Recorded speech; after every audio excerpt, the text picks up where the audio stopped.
സകലത്തിൻ്റെയും സൃഷ്ടാപിതാവുമായ ദൈവത്തിൻ്റെയും കർത്താവായ യേശുക്രിസ്തുവിൻ്റെയും നാമത്തിൽ ഏവർക്കും സ്നേഹവന്ദനം.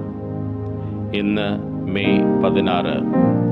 ഇന്ന് നമ്മൾ വായിക്കുന്ന ആദ്യത്തെ വായനാഭാഗം ആവർത്തന പുസ്തകം 33 34 അധ്യായങ്ങൾ. ആവർത്തന പുസ്തകം 33 അധ്യായം 1 വാക്യം മുതൽ. ദൈവപുരുഷനായ മോശ തൻ്റെ മരണത്തിനു മുമ്പേ ഇസ്രായേൽ മക്കളെ അനുഗ്രഹിച്ച അനുഗ്രഹം ആവിത്. അവൻ പറഞ്ഞതെന്നാൽ, യഹോവ സീനായിൽ നിന്ന് വന്നു, അവർക്ക് സെയീരിൽ നിന്ന് ഉദിച്ച് പാരാൻ പർവ്വതത്തിൽ നിന്ന് വിളങ്ങി. ലക്ഷോപലക്ഷം വിശുദ്ധന്മാരുടെ അടുക്കൽ നിന്ന് വന്ന് അവർക്ക് വേണ്ടി അഗ്നിമയമായൊരു പ്രമാണം അവൻ്റെ വലം കൈയിൽ ഉണ്ടായിരുന്നു. അതെ, അവൻ ജനത്തെ സ്നേഹിക്കുന്നു. അവൻ്റെ സകല വിശുദ്ധന്മാരും തൃക്കൈയിൽ ഇരിക്കുന്നു. അവർ തൃക്കാൽക്കൽ ഇരുന്ന് അവനിൽ നിന്ന് തിരുവചനങ്ങൾ പ്രാപിച്ചു. യാക്കോബിന്റെ സഭയ്ക്ക് അവകാശമായി മോശ നമുക്ക് ന്യായപ്രമാണം കൽപ്പിച്ചു തന്നു. ജനത്തിന്റെ തലവന്മാരും ഇസ്രായേൽ ഗോത്രങ്ങളും കൂടിയപ്പോൾ അവൻ യെശൂരിന് രാജാവായിരുന്നു. രൂബേൻ മരിക്കാതെ ജീവിച്ചിരിക്കട്ടെ, അവന്റെ പുരുഷന്മാർ കുറയാതിരിക്കട്ടെ. യഹൂദയ്ക്കുള്ള അനുഗ്രഹമായിട്ട് അവൻ പറഞ്ഞത്, യഹോവേ, യഹൂദയുടെ അപേക്ഷ കേട്ട് അവനെ സ്വജനത്തിലേക്ക് കൊണ്ടുവരണമേ. തന്റെ കൈകളാൽ അവൻ തനിക്കായി പോരുന്നു. ശത്രുക്കളുടെ നേരെ നീ അവന് തുണയായിരിക്കണമേ. ലേവിയെക്കുറിച്ച് അവൻ പറഞ്ഞത്, നിന്റെ തുമീമും ഉറീമും നിൻ ഭക്തന്റെ പക്കൽ ഇരിക്കുന്നു. നീ മസായിൽ വെച്ച് പരീക്ഷിക്കുകയും കലഹജലത്തിങ്കൽ നീ പൊരുകയും ചെയ്തവന്റെ പക്കൽ തന്നെ. അവൻ അപ്പനെയും അമ്മയെക്കുറിച്ച് ഞാൻ അവരെ കണ്ടില്ല എന്ന് പറഞ്ഞു.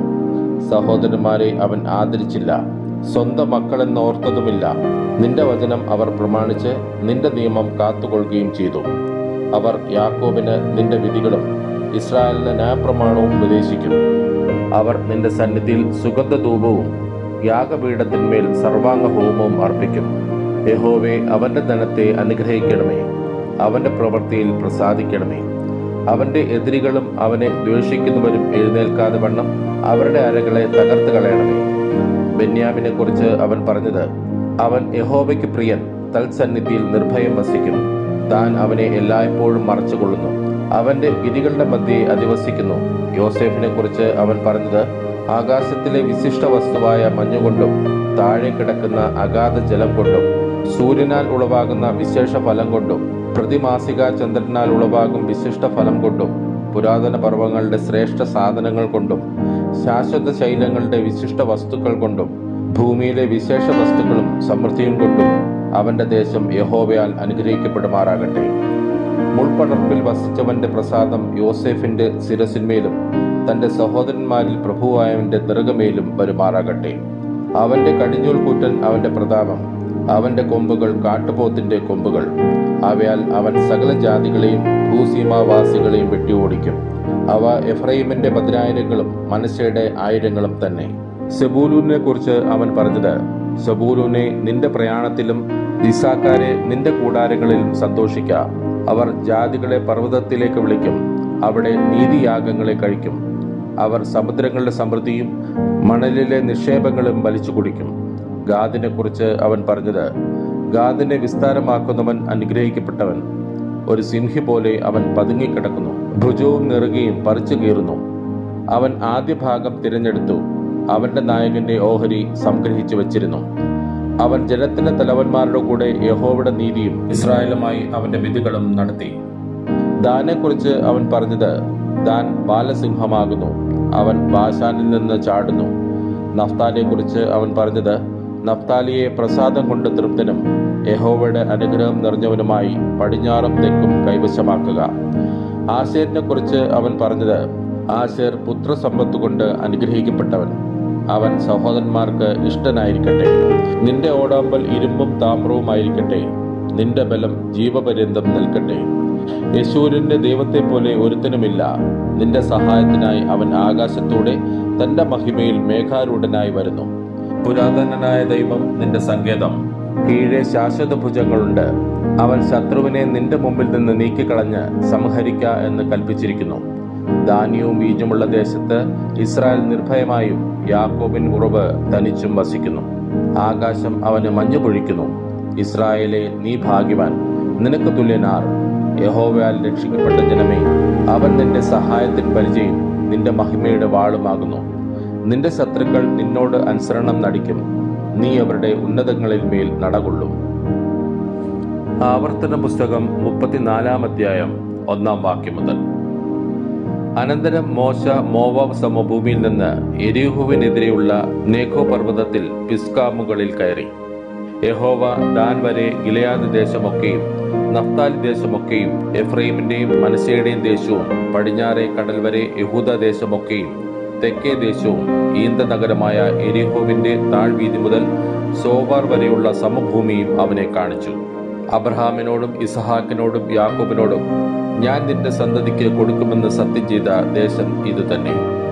ഞാൻ അത് നിന്റെ കണ്ണിന് കാണിച്ചു തന്നു, എന്നാൽ നീ അവിടേക്ക് കടന്നു പോകുകയില്ല എന്ന് യഹോവ അവനോട് കൽപ്പിച്ചു. അങ്ങനെ യഹോവയുടെ ദാസനായ മോശ യഹോവയുടെ വചനപ്രകാരം അവിടെ മോവാബ് ദേശത്ത് വെച്ച് മരിച്ചു. അവൻ അവനെ മോവാബ് ദേശത്ത് ബേത് പെയോരിനെതിരെയുള്ള താഴ്വരയിൽ അടക്കി. എങ്കിലും ഇന്നുവരെയും അവന്റെ ശവക്കുഴിയുടെ സ്ഥലം ആരും അറിയുന്നില്ല. മോശ മരിക്കുമ്പോൾ അവന് 120 വയസ്സായിരുന്നു. അവന്റെ കണ്ണ് മങ്ങാതെയും അവന്റെ ദേഹബലം ക്ഷയിക്കാതെയും ഇരുന്നു. ഇസ്രായേൽ മക്കൾ മോശയെക്കുറിച്ച് മോവാബ് സമഭൂമിയിൽ 30 ദിവസം കരഞ്ഞുകൊണ്ടിരുന്നു. അങ്ങനെ മോശയെക്കുറിച്ച് കരഞ്ഞു വിലപിക്കുന്ന കാലം തികഞ്ഞു. നൂന്റെ മകനായ യോശുവയെ മോശ കൈവച്ച് അനുഗ്രഹിച്ചിരുന്നത് കൊണ്ട് അവൻ ജ്ഞാനസമ്പൂർണനായി തീർന്നു. യഹോവ മോശയോട് കൽപ്പിച്ചതുപോലെ ഇസ്രായേൽ മക്കൾ അവനെ അനുസരിച്ചു. എന്നാൽ മിസ്രൈം ദേശത്ത് ഫറവോനോടും അവന്റെ സകല ഭൃത്യന്മാരോടും അവന്റെ സർവ്വദേശത്തോടും ചെയ്യുവാൻ യഹോവ മോശയെ നിയോഗിച്ചയച്ച സകല അത്ഭുതങ്ങളും ഭുജവീര്യവും എല്ലാ ഇസ്രായേലും കാണെ മോശ പ്രവർത്തിച്ച ഭയങ്കര കാര്യമൊക്കെയും വിചാരിച്ചാൽ യഹോവ അഭിമുഖമായി അറിഞ്ഞ മോശയെപ്പോലെ ഒരു പ്രവാചകൻ ഇസ്രായേലിൽ പിന്നെ ഉണ്ടായിട്ടില്ല. ഇന്ന് നമ്മൾ വായിക്കുന്ന രണ്ടാമത്തെ വായനാഭാഗം യെശയ്യാ പ്രവാചകന്റെ പുസ്തകം 6 അധ്യായം. യെശയ്യാ പ്രവാചകന്റെ പുസ്തകം 6 അധ്യായം 1 വാക്യം മുതൽ. ഊസിയാവ് രാജാവ് മരിച്ച ആണ്ടിൽ കർത്താവ് ഉയർന്നും പൊങ്ങിയുമുള്ള സിംഹാസനത്തിൽ ഇരിക്കുന്നത് ഞാൻ കണ്ടു. അവന്റെ വസ്ത്രത്തിന്റെ വിളുമ്പുകൾ മന്ദിരത്തെ നിറച്ചിരുന്നു. സറാഫുകൾ അവന് ചുറ്റും നിന്നു. ഓരോരുത്തന് 6 ചിറകുണ്ടായിരുന്നു. 2 കൊണ്ട് അവർ മുഖം മൂടി, 2 കൊണ്ട് കാൽ മൂടി, 2 കൊണ്ട് പറന്നു. ഓരോരുത്തനോട് ഒരുത്തൻ, സൈന്യങ്ങളുടെ യഹോവ പരിശുദ്ധൻ പരിശുദ്ധൻ പരിശുദ്ധൻ, സർവഭൂമിയും അവന്റെ മഹത്വം കൊണ്ട് നിറഞ്ഞിരിക്കുന്നുവെന്ന് ആർത്തു പറഞ്ഞു. അവർ ആർക്കുന്ന ശബ്ദത്താൽ ഉമ്മർപടികളുടെ അടിസ്ഥാനങ്ങൾ കുലുങ്ങി ആലയം പുക കൊണ്ട് നിറഞ്ഞു. അപ്പോൾ ഞാൻ, എനിക്ക് അയ്യോ കഷ്ടം, ഞാൻ നശിച്ചു, ഞാൻ ശുദ്ധിയില്ലാത്ത അധരങ്ങൾ ഉള്ളൊരു മനുഷ്യൻ, ശുദ്ധിയില്ലാത്ത അധരങ്ങൾ ഉള്ള ജനത്തിന്റെ നടുവിൽ വസിക്കുന്നു. എന്റെ കണ്ണ് സൈന്യങ്ങളുടെ യഹോവയായ രാജാവിനെ കണ്ടുവല്ലോ എന്ന് പറഞ്ഞു. അപ്പോൾ സറാഫുകളിൽ ഒരുത്തൻ യാഗപീഠത്തിൽ നിന്ന് കുടിൽ കൊണ്ട് ഒരു തീക്കന്നൽ എടുത്ത് കയ്യിൽ പിടിച്ചുകൊണ്ട് എന്റെ അടുക്കൽ പറന്നു വന്നു. അത് എന്റെ വായ്ക്ക് തൊടുവിച്ചു. ഇതാ, ഇത് നിന്റെ അധരങ്ങളെ തൊട്ടതിനാൽ നിന്റെ അകൃത്യം നീങ്ങി നിന്റെ പാപത്തിന്റെ പരിഹാരം വന്നിരിക്കുന്നു എന്ന് പറഞ്ഞു. അനന്തരം ഞാൻ ആരെ അയക്കേണ്ടു, ആർ നമുക്ക് വേണ്ടി പോകും എന്ന് ചോദിക്കുന്ന കർത്താവിന്റെ ശബ്ദം കേട്ടിട്ട്, അടിയനിതാ, അടിയനെ അയക്കണമേ എന്ന് ഞാൻ പറഞ്ഞു. അപ്പോൾ അവൻ അരുളി ചെയ്തത്, നീ ചെന്ന് ഈ ജനത്തോട് പറയേണ്ടത്, നിങ്ങൾ കേട്ടുകൊണ്ടിട്ടും തിരിച്ചറിയുകയില്ല, നിങ്ങൾ കണ്ടുകൊണ്ടിട്ടും ഗ്രഹിക്കുകയുമില്ല. ഈ ജനം കണ്ണുകൊണ്ട് കാണുകയോ ചെവി കൊണ്ട് കേൾക്കുകയോ ഹൃദയം കൊണ്ട് ഗ്രഹിക്കുകയോ മനസ്സ് തിരിഞ്ഞ് സൗഖ്യം പ്രാപിക്കുകയോ ചെയ്യാതെ ഇരിക്കേണ്ടതിന് നീ അവരുടെ ഹൃദയം തടിപ്പിക്കുകയും അവരുടെ ചെവി മന്ദമാക്കുകയും അവരുടെ കണ്ണ് അടച്ചു കളയുകയും ചെയ്യുക. കർത്താവെ, എത്രത്തോളം എന്ന് ഞാൻ ചോദിച്ചതിന് അവൻ, പട്ടണങ്ങൾ നിവാസികളില്ലാതെയും വീടുകൾ ആളില്ലാതെയും ശൂന്യമായ ദേശം തീരെ പാഴായി പോവുകയും യഹോവ മനുഷ്യരെ ദൂരത്ത് അകറ്റിയിട്ട് ദേശത്തിന്റെ നടുവിൽ വലിയൊരു നിർജ്ജന പ്രദേശം ഉണ്ടാകുകയും ചെയ്യുവോളം തന്നെ എന്ന് ഉത്തരം പറഞ്ഞു. അതിൽ 1 ദശാംശമെങ്കിലും ശേഷിച്ചാൽ അത് വീണ്ടും നാശത്തിന് ഇരയായിത്തീരും. എങ്കിലും കരിമരവും കരിവേലവും വെട്ടിയിട്ടാൽ അവയുടെ കുറ്റി ശേഷിച്ചിരിക്കുന്നത് പോലെ വിശുദ്ധ സന്തതി ഒരു കുറ്റിയായി ശേഷിക്കും. ഇന്ന് നമ്മൾ വായിക്കുന്ന 3-ാമത്തെ വായനാഭാഗം അപ്പോസ്തലനായ പൗലോസ് കൊലോസ്യർക്ക് എഴുതിയ ലേഖനം 3-4 അധ്യായങ്ങൾ. അപ്പോസ്തലനായ പൗലോസ് കൊലോസ്യർക്ക് എഴുതിയ ലേഖനം 3-ാം അധ്യായം 1 വാക്യം മുതൽ. ആകയാൽ നിങ്ങൾ ക്രിസ്തുവിനോടുകൂടെ ഉയർത്തെഴുന്നേറ്റിരിക്കുന്നുവെങ്കിൽ ക്രിസ്തു ദൈവത്തിന്റെ വലത്ത് ഭാഗത്ത് ഇരിക്കുന്നിടമായ ഉയരത്തിലുള്ളത് അന്വേഷിപ്പിൻ. ഭൂമിയിലുള്ളതല്ല, ഉയരത്തിലുള്ളത് തന്നെ ചിന്തിപ്പിൻ. നിങ്ങൾ മരിച്ച് നിങ്ങളുടെ ജീവൻ ക്രിസ്തുവിനോടുകൂടെ ദൈവത്തിൽ മറഞ്ഞിരിക്കുന്നു. നമ്മുടെ ജീവനായ ക്രിസ്തു വെളിപ്പെടുമ്പോൾ നിങ്ങളും അവനോടുകൂടെ തേജസ്സിൽ വെളിപ്പെടും. ആകയാൽ ദുർനടപ്പ്, അശുദ്ധി, അതിരാഗം, ദുർമോഹം, വിഗ്രഹാരാധന, അത്യാഗ്രഹം ഇങ്ങനെ ഭൂമിയിലുള്ള നിങ്ങളുടെ അവയവങ്ങളെ മരിപ്പിപ്പിൻ. ഈ വക നിമിത്തം ദൈവകോപം അനുസരണക്കേട്ടവരുടെ മേൽ വരുന്നു. അവയാൽ ജീവിച്ചിരുന്ന കാലം നിങ്ങളും മുമ്പേ അവയിൽ നടന്നു പോന്നു. ഇപ്പോഴോ നിങ്ങളും കോപം, ക്രോധം, ഈർഷ്യ, വായിൽ നിന്ന് വരുന്ന ദൂഷണം, ദുർഭാഷണം ഇവയൊക്കെയും വിട്ടുകളവിൻ. അന്യോന്യം ഭോഷ്ക് പറയരുത്. നിങ്ങൾ പഴയ മനുഷ്യനെ അവന്റെ പ്രവൃത്തികളോടുകൂടെ ഉരിഞ്ഞുകളഞ്ഞ് തന്നെ സൃഷ്ടിച്ചവന്റെ പ്രതിമപ്രകാരം പരിജ്ഞാനത്തിനായി പുതുക്കം പ്രാപിക്കുന്ന പുതിയ മനുഷ്യനെ ധരിച്ചിരിക്കുന്നുവല്ലോ. അതിൽ യവനനും യഹൂദനും എന്നില്ല, പരിച്ഛേദനയും അഗ്രചർമ്മവും എന്നില്ല, ബർബരൻ, ശകൻ, ദാസൻ, സ്വതന്ത്രൻ എന്നുമില്ല. ക്രിസ്തുവത്രേ എല്ലാവരിലും എല്ലാമാകുന്നു. അതുകൊണ്ട് ദൈവത്തിന്റെ വൃതന്മാരും വിശുദ്ധന്മാരും പ്രിയരുമായി മനസ്സലിവ്, ദയ, താഴ്മ, സൗമ്യത, ദീർഘക്ഷമ എന്നിവ ധരിച്ചുകൊണ്ട് അന്യോന്യം പൊറുക്കുകയും ഒരുവനോട് ഒരുവൻ വഴക്കുണ്ടായാൽ തമ്മിൽ ക്ഷമിക്കുകയും ചെയ്യുവിൻ. കർത്താവ് നിങ്ങളോട് ക്ഷമിച്ചതുപോലെ നിങ്ങളും ചെയ്യുവിൻ. എല്ലാറ്റിനും മീതെ സമ്പൂർണതയുടെ ബന്ധമായ സ്നേഹം ധരിപ്പിൻ. ക്രിസ്തുവിന്റെ സമാധാനം നിങ്ങളുടെ ഹൃദയങ്ങളിൽ വാഴട്ടെ. അതിനല്ലോ നിങ്ങൾ ഏക ശരീരമായി വിളിക്കപ്പെട്ടുമിരിക്കുന്നത്. നന്ദിയുള്ളവരായും ഇരിപ്പിൻ. സങ്കീർത്തനങ്ങളാലും സ്തുതികളാലും ആത്മീയ ഗീതങ്ങളാലും തമ്മിൽ പഠിപ്പിച്ചും ബുദ്ധി ഉപദേശിച്ചും നന്ദിയോടെ നിങ്ങളുടെ ഹൃദയങ്ങളിൽ ദൈവത്തിന് പാടിയും ഇങ്ങനെ ക്രിസ്തുവിന്റെ വചനം ഐശ്വര്യമായി സകല ജ്ഞാനത്തോടുകൂടെ നിങ്ങളിൽ വസിക്കട്ടെ.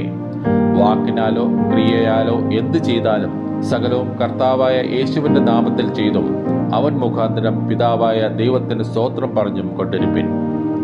ഭാര്യമാരെ നിങ്ങളുടെ ഭർത്താക്കന്മാർക്ക് കർത്താവിൽ ഉചിതമാകുവണ്ണം കീഴടങ്ങുവിൻ. ഭർത്താക്കന്മാരെ നിങ്ങളുടെ ഭാര്യമാരെ സ്നേഹിപ്പിൻ. അവരോട് കയ്പായിരിക്കരുത്. മക്കളെ നിങ്ങളുടെ അമ്മയപ്പന്മാരെ സകലത്തിലും അനുസരിപ്പിൻ. ഇത് കർത്താവിന്റെ ശിഷ്യന്മാരിൽ കണ്ടാൽ പ്രസാദകരമല്ലോ. പിതാക്കന്മാരെ നിങ്ങളുടെ മക്കൾ അധൈര്യപ്പെടാതിരിക്കേണ്ടതിന് അവരെ കോപിപ്പിക്കരുത്. ദാസന്മാരെ ജഡപ്രകാരമുള്ള യജമാനന്മാരെ സകലത്തിലും അനുസരിപ്പിൻ. മനുഷ്യരെ പ്രസാദിപ്പിക്കുന്നവരെ പോലെ ദൃഷ്ടിസേവകളാലല്ല, കർത്താവിനെ ഭയപ്പെട്ടുകൊണ്ട് ഹൃദയത്തിന്റെ ഏകാഗ്രതയോടെ അത്രേ അനുസരിക്കേണ്ടത്. നിങ്ങൾ ചെയ്യുന്നതൊക്കെ മനുഷ്യർക്കെന്നല്ല കർത്താവിനെന്ന പോലെ മനസ്സോടെ ചെയ്യുവിൻ. അവകാശമെന്ന പ്രതിഫലം കർത്താവ് തരുമെന്നറിഞ്ഞ് കർത്താവായ ക്രിസ്തുവിനെ സേവിപ്പിൻ. അന്യായം ചെയ്യുന്നവൻ താൻ ചെയ്ത അന്യായത്തിന് ഒത്തത് പ്രാപിക്കും. മുഖപക്ഷം ഇല്ല. അപ്പോസ്തലനായ പൗലോസ് കൊലോസ്യർക്കെഴുതിയ ലേഖനം 4-ാം അധ്യായം 1-ാം വാക്യം മുതൽ. യജമാന്മാരെ, നിങ്ങൾക്കും സ്വർഗത്തിൽ യജമാനൻ ഉണ്ടെന്നറിഞ്ഞ് ദാസന്മാരോട് നീതിയും ന്യായവും ആചരിപ്പിൻ. പ്രാർത്ഥനയിൽ ഉറ്റിരിപ്പിൻ. സ്തോത്രത്തോടെ അതിൽ ജാഗരിപ്പിൻ.